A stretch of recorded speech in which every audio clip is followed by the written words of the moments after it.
Tayo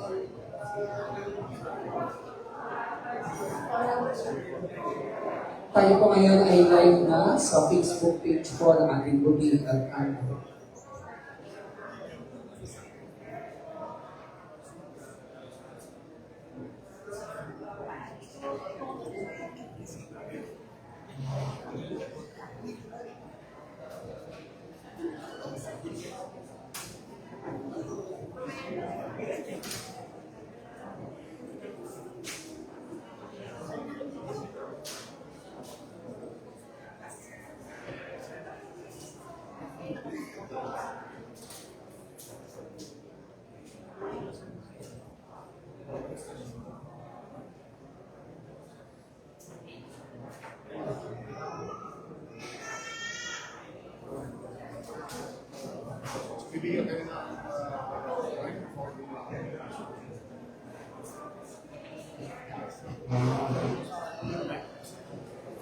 ang ating pong buting alkalde, Kagalang-Galang Francisco Isko Moreno Bernadosa.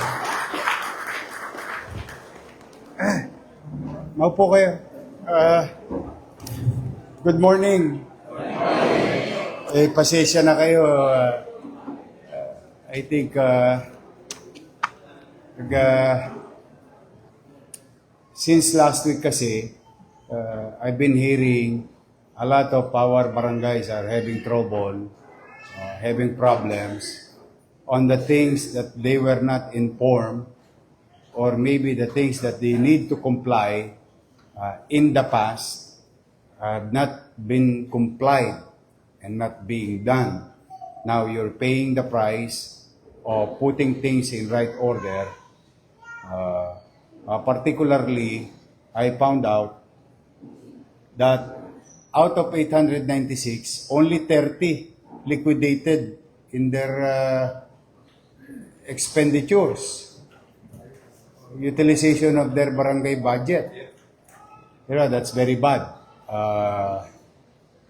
I don't know if you were guided, but if I allow it to continue, mukhang magaang, pero hinuhukay nyo naman ang sarili ninyo palalim ng palalim.